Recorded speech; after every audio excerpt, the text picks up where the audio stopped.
Bienvenue à une autre chronique de la mère au foyer qui a choisi d'entreprendre avec le marketing de réseau.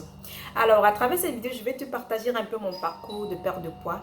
Il y a quelques années, j'étais à 92 kilos. Et oui, je ressemblais à ceci. Et à travers cette vidéo, je vais t'expliquer comment je suis quittée de ce poids-là à aujourd'hui en permanent 64.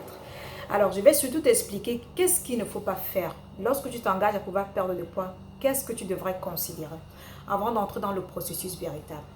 Pour moi, une perte de poids réussie commence d'abord par la décision. Pour quelle raison est-ce que tu voudrais perdre du poids?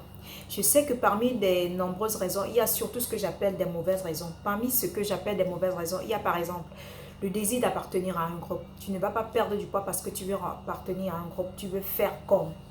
Tu ne vas pas perdre du poids peut-être parce que tu veux rentrer dans cet habit qui ne te suffit plus. Tu ne vas pas perdre du poids peut-être parce que tu as un événement qui est dans une semaine et rapidement tu cherches le moyen de te débarrasser de ces excès de kilos parce que tu n'arrives pas à rentrer dans ta robe préférée. Tu ne vas pas perdre du poids peut-être parce qu'on te dit qu'il faut perdre du poids. Là, pour moi, ce sont ce que j'appelle les mauvaises raisons de perte de poids. Pourquoi? Parce que la personne qui est engagée dans ce processus, eh bien, c'est toi. Ça voudra dire que si la raison pour laquelle tu décides de le faire est extérieure à toi, tu auras du mal. Tu auras du mal parce que c'est un voyage.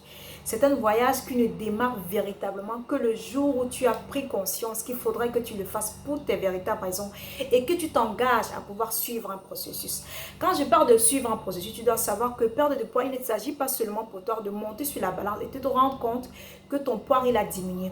Ou encore de te rendre compte que finalement ta robe qui a 2 semaines en très plus sur toi aujourd'hui reflotte. Non. Il faut surtout comprendre le processus par lequel tu passes. Lorsqu'il s'agit de perdre de poids, toutes les méthodes ne sont pas bonnes. Ce que tu devrais chercher à savoir lorsque tu t'engages à perdre du poids, c'est quoi? Premièrement, est-ce que la méthode que tu es en train de suivre, est-ce que le processus par lequel tu passes, est-ce qu'il te permet surtout pendant ton processus de préserver ton capital santé? Et oui, il ne faudrait pas perdre du poids et que pendant que tu le fasses, tu es en train d'empiéter, tu es en train de mettre ta santé en péril. Là, c'est pas bon. La deuxième des choses, est-ce que c'est une manière de vivre? Est-ce que c'est un processus pour lequel tu serais à l'aise? Tu serais désormais prête à adopter comme faisant partie de ta nouvelle hygiène de vie? Parce qu'il s'agit avant tout pour toi de changer ces choses qu'avant tu faisais qui ne te permettaient pas d'atteindre cet idéal, d'atteindre ton objectif pour maintenant adopter ce que j'appelle une nouvelle hygiène de vie. Donc, si le processus par lequel tu passes, il te permet comme ça, en un temps laps, de pouvoir atteindre ton objectif. Mais tu te rends compte que pendant que tu le fais, il met en péril ton côté santé, ton capital santé. Ça, il ne faudrait pas suivre cette méthode. La deuxième des choses, si c'est une méthode qui te permet d'atteindre ton objectif, mais tu t'es rendu compte malheureusement que tu ne peux pas suivre, tu ne peux pas faire avec, tu ne peux pas continuer à vivre, j'ai envie de dire, à t'alimenter, à l'avoir comme hygiène de vie.